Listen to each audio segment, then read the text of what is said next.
The internet just shattered, and honestly, we may never recover from the chaos unleashed by a single image. One photo from Janelle Brown's wedding reception has humiliated Kody Brown more than almost 2 decades of reality TV ever could. Think you've seen sister wives drama at its peak? You haven't even scratched the surface. In the shot, Janelle, Christine, and, most jaw-dropping of all, Mary Brown, are linked arm in arm, clinking champagne glasses, and laughing like the world doesn't exist. It's not just a reunion, it's the ultimate ex-wives power alliance, the trio Kody feared more than anything. And the story doesn't stop at the photo. Rumor has it Kody attempted to insert himself into the celebration with a gift, so tone-deaf that Janelle returned it on the spot, in front of everyone. It wasn't a sentimental keepsake, it was a stack of property tax bills for Coyote Pass. That's right, he literally sent her a financial burden on her wedding day. The petty move was meant to sting, but it backfired spectacularly. Welcome back to Coco Gossip, your front row seat to the reality tea no network dares to serve. Before we unravel this bombshell, do yourself a favor. Hit like if you're rooting for the OG3, for Janelle's victory, for women taking back their power. Subscribe and turn on notifications because the fallout from this story is only just beginning. Now, let's break down that incendiary photo.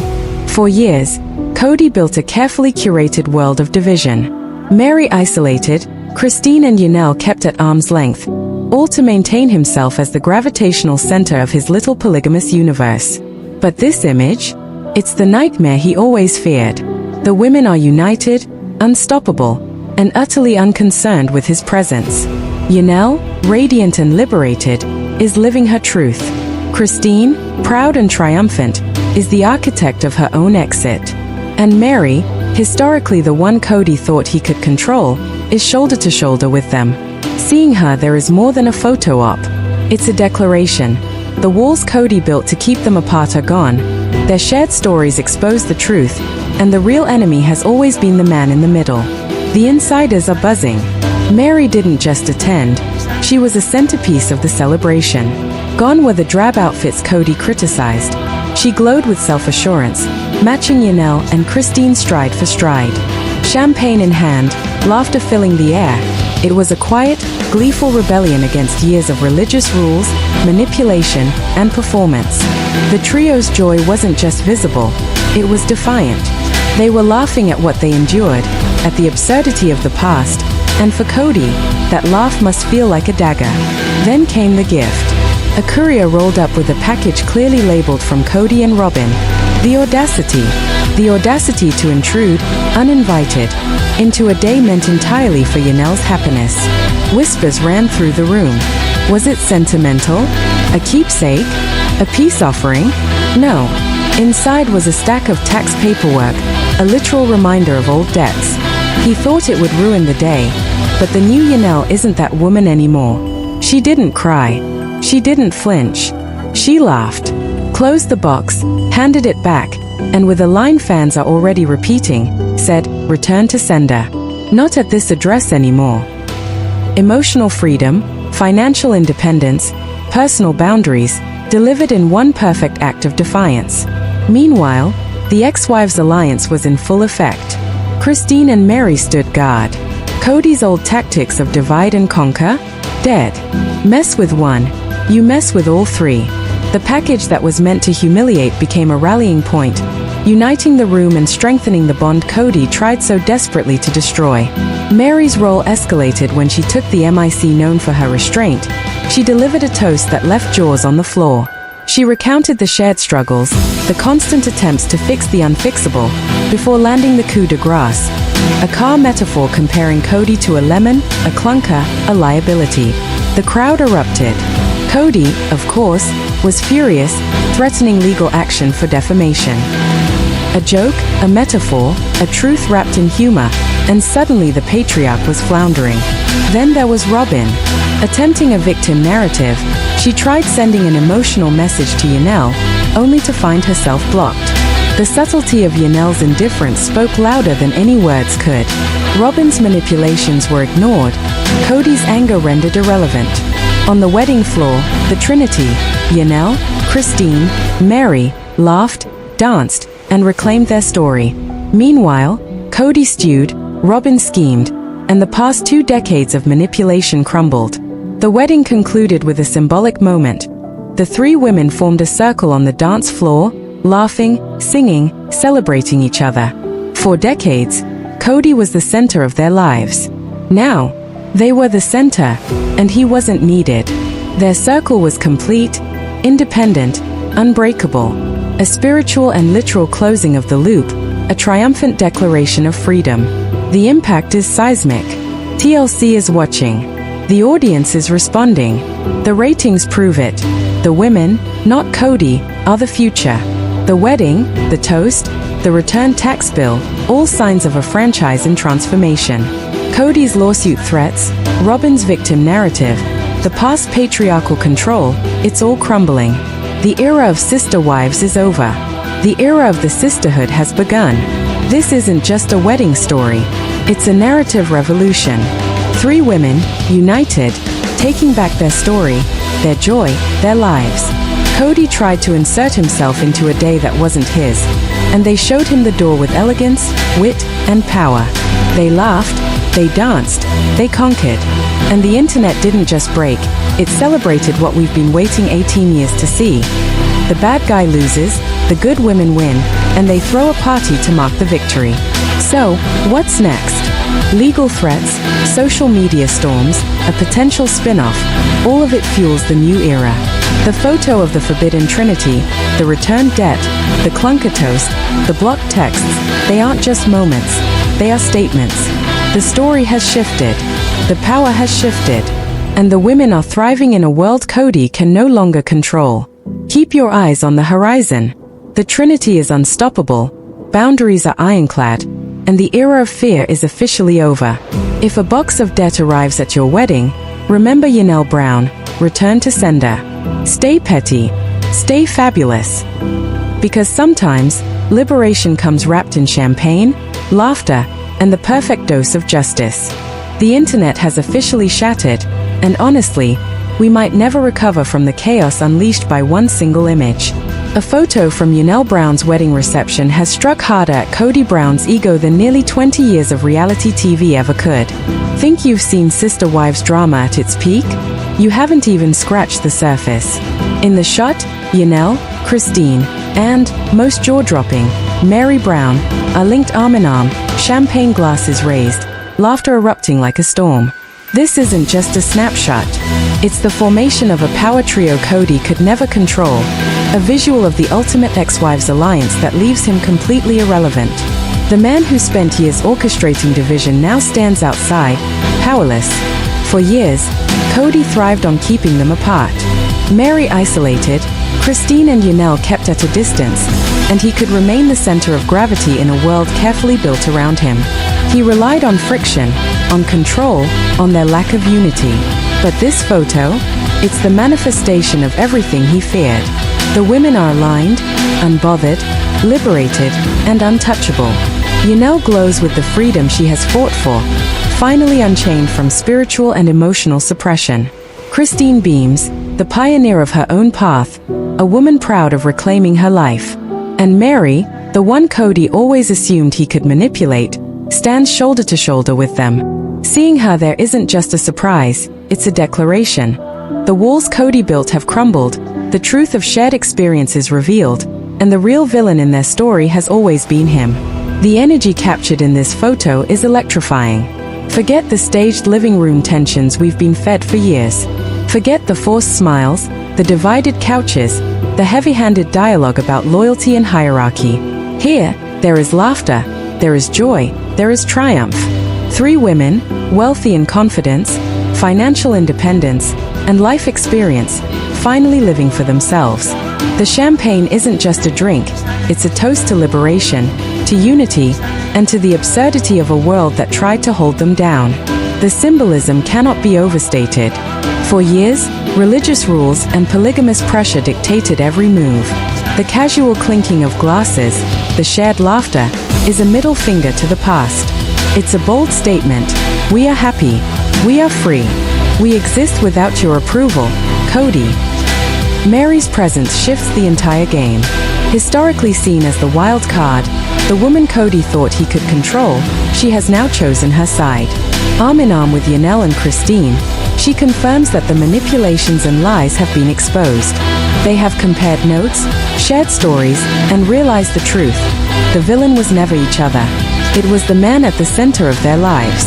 And social media is exploding. Fans are captivated, theories running wild about what they're laughing at, likely the absurdity of years of struggle and control. This is more than a celebration.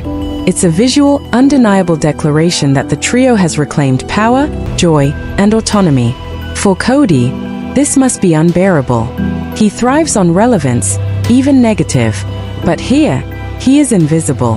His absence is not felt, it is celebrated. This is the forbidden trinity, the moment viewers have waited for, the image that proves the women can thrive without him, and the moment that begins to rewrite the entire narrative of sister wives. The celebration was in full swing. Music pulsed, laughter echoed, champagne flowed, and everything felt like a perfect escape from the past. But then, a courier arrived. At first, it seemed routine, a gift showing up late. But this wasn't any ordinary delivery. The package was clearly labeled, audaciously from Kody and Robin. Pause for a second. Imagine the audacity. Uninvited, months of silence, a name dragged through public mud, and yet he thought he could insert himself into this moment. Guests whispered. Cameras rolled. Everyone was curious, wondering what was inside. A sentimental keepsake? A token of apology? Maybe a photo album for the kids? The anticipation grew. But when Janelle opened it, or rather, when she assessed it, the air practically froze. It wasn't a gift of love. It wasn't a peace offering. It was a bill. A tax bill. For Coyote Pass property taxes, wrapped with the thin pretense of a wedding gift. This was a power move disguised as pettiness. Kody's hope?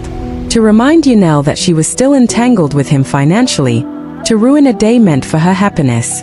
But he miscalculated. Janelle isn't that woman anymore. She doesn't cower, she doesn't fear, she doesn't allow her joy to be hijacked. Instead of shock, she laughed. A laugh not nervous, not polite. A laugh that stripped the power from the moment and turned it into his own humiliation. She handed the package back. Not quietly, not meekly. She said, "Return to sender. Not at this address anymore. Not at this address anymore." The brilliance is in the double meaning. Physically, the box returned. Emotionally, the man who thought he could control her, she left him behind years ago. She isn't at that emotional address. She isn't living in Kody's world of fear and manipulation. She isn't bound to his narrative. The room erupted, not in chaos, but in solidarity. Christine and Mary stood nearby, beaming, proud, triumphant. Kody tried to send in a Trojan horse. Janelle disarmed it with poise, class, and a savage wit. The gift that was meant to embarrass and control became a moment of empowerment for the women. And for Kody, it was a public defeat, delivered in champagne and laughter. This wasn't just about a bill. It was about decades of financial and emotional manipulation. Janelle's action wasn't just personal, it was a declaration of independence. She isn't just divorcing a husband, she's rejecting the control, the guilt, the threats, and the theatrics that have long dictated her life. By sending that package back, she didn't just refuse the tax bill. She refused to live in Kody's world of petty power plays. She reclaimed her narrative, and the internet lost its mind watching her do it. The energy in that room shifted. This was more than a wedding. It was a masterclass in reclaiming joy, in dismantling control, and in showing the world that the women are stronger together. Kody might have tried to dominate the story with money and fear, but the trio proved that unity, humor, and confidence crushed the illusion of power. And this, my friends, was only the beginning.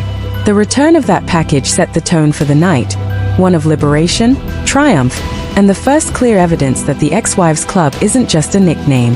It's a force, a shield, a trinity that Kody underestimated at every turn. As the champagne settled and the room buzzed from Janelle's masterful handling of the courier, the microphone found its way to Mary Brown. And oh, did she seize it? Historically the quiet one, The woman Kody assumed he could control with fear or loyalty, Mary had transformed into a force no one, including Kody, could ignore. She didn't need notes. She didn't read a speech. She spoke from the heart, weaving humor, truth, and savage metaphor into one flawless moment. She began by honoring Janelle, acknowledging their journey, the fights, the misunderstandings, and the long years of shared struggles.